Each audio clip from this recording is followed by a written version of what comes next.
Hey everybody, Vex here. This is a video review of Rage by ID Software and produced and distributed by Bethesda.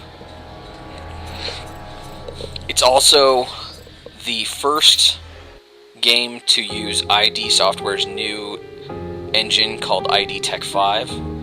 ID Tech 4, I'm sure everyone listening has played at least one game on ID Tech 4. ID Tech 4 was Call of Duty 4 and all the Call of Duties that came after that. It was a bunch of different games.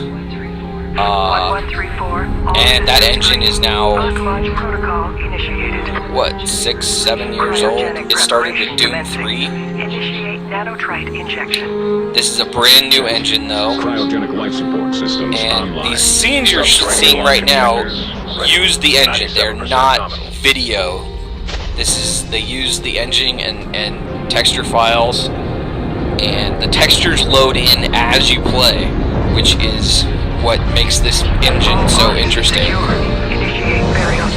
And as you can see, a huge asteroid is headed for the Earth, and it sort of just skimmed the moon there, which I absolutely loved the first time I saw it. Still love it, actually.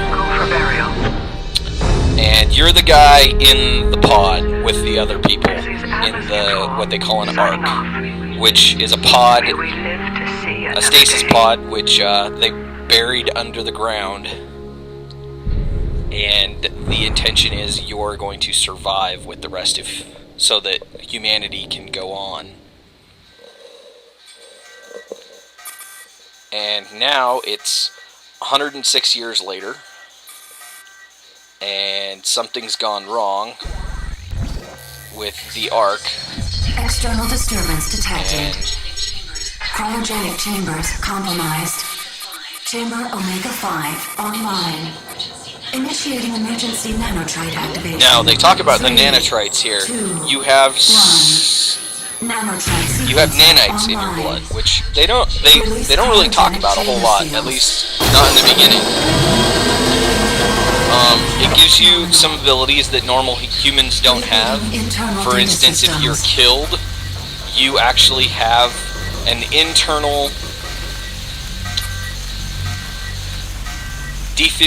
defibrillator, which means you can actually restart your heart.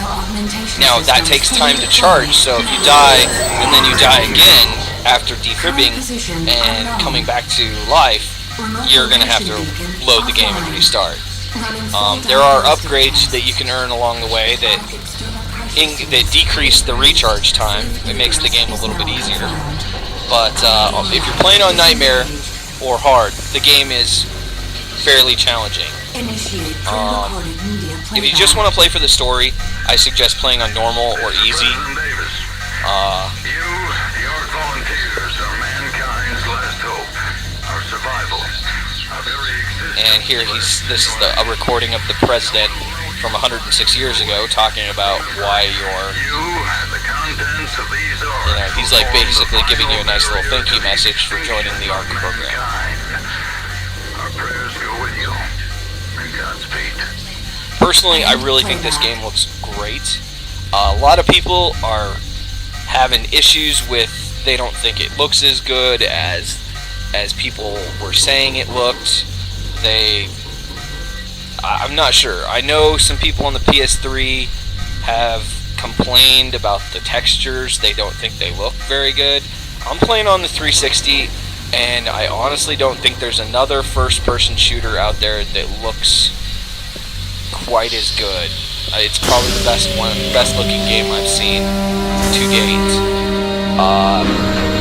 This is not a military shooter though, so if you're looking for a military shooter with multiplayer and all that goes along with that, then this is not the game for you. This game is primarily a single player game. There is co-op, there are co-op missions. They're short. They're not like anything outstanding. Honestly, the co-op is not a selling point for me. I've played through, I think, all of the co-op missions with a friend of mine now, and they're fun. Don't get me wrong, they're fun, but they're not you know, they're about the equivalent of Spec Ops in Modern Warfare 2. The Spec Ops missions were fun for about 5 minutes, and then once you completed them, you never returned to them ever again. That's the same in this game. And the multiplayer, as far as competitive multiplayer, is all driving. There's no deathmatch. It's all in the buggies. So, as you can see from this scene, it looks like somebody's been digging and dug up the Ark, and that's why the Ark woke up the last chamber that hadn't been destroyed. Hey, in other words, over your here. chamber. And I'm not going to give any more of the story away. I'm going to fade out and skip ahead. Now, we're way ahead. I've got most of the weapons, I think. Not all. I don't have all the different kinds of ammo, I know that. But I do have most of the weapons. It's just a basic assault rifle. Obviously, it looks like a AK-47. Probably an AK-94 or something like that. It's just called assault rifle in this, because this is supposedly the future. Now, I just loaded up, I switched it out from my shotgun, but I loaded up what are called pop rockets. Pop rockets are shotgun ammo that's been modified so that you can fire a rocket. Well, not a rocket, basically a grenade launcher. It turns your shotgun into a grenade launcher. And honestly, it's my favorite ammo in the game so far that I've encountered. Mostly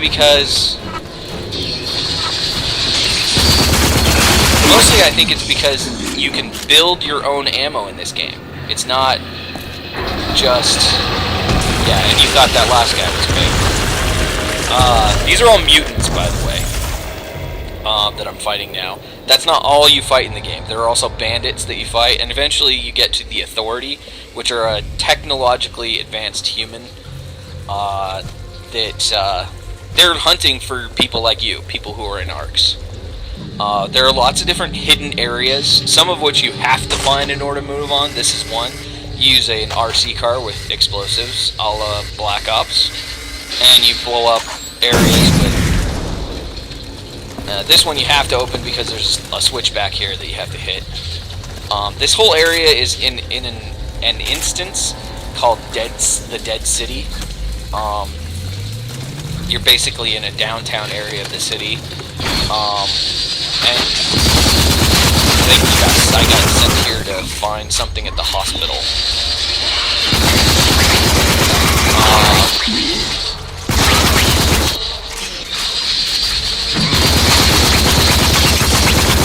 Now, the difference between the instances and the free roam world is, honestly, the draw distance is slightly less, and that's because when you're in the free roam world, there doesn't seem to be as many up close textures, but there's lots of focus on the draw distance and making those textures look better further away. In here, there's much more. The textures are up close in your face, and so when you do look off the balconies and stuff, it looks good. But if you pull out your sniper rifle and you scope in on a building, a mile away, the texture doesn't get better. So you could say that's a flaw, but there's not really much reason to scope in on those buildings except immersion. Right there, I just used a bandage because I was about to die. Bandages are another item you can pick up and use.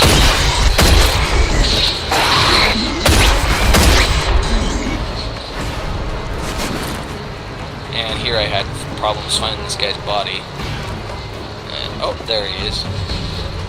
Now, if you saw, there was that other device I used to open this door. That was called a lock grinder.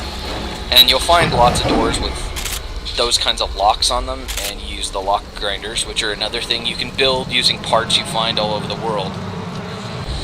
Here's an example of what I'm talking about. When you look off, if you pull out your sniper rifle and you look out in the distance at those buildings across from me, like those ones right there, the textures don't get any better. But from this distance, looking at them, they look good. They look like, the air's dusty in between you.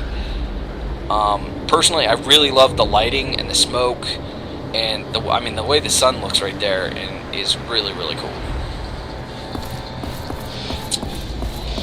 But remember that big guy we saw earlier?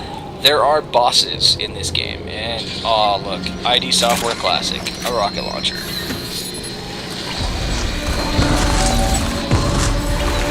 Now, I'm not going to show you the whole fight, I'm going to show you the rocket launcher.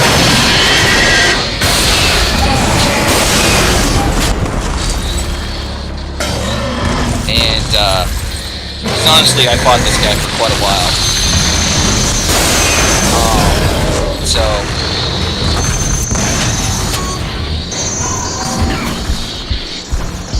I'll show you what the end of the fight looked like so you can see.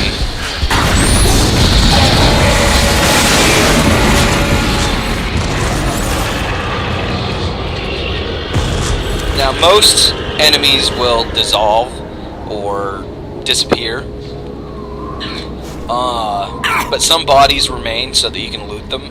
They will eventually disappear, and then others just remain until you're done with that area.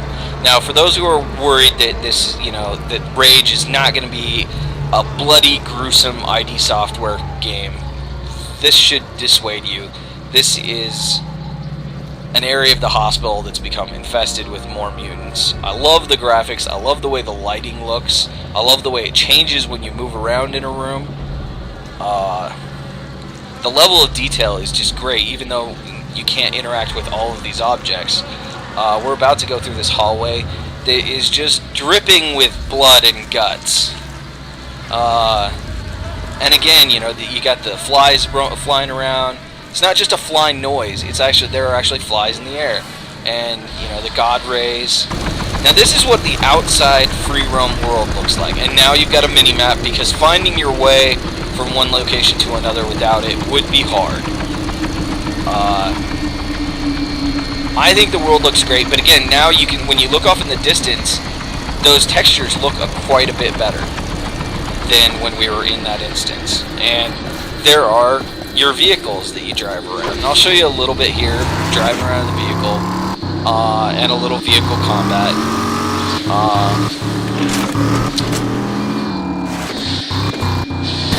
Missiles lock on, and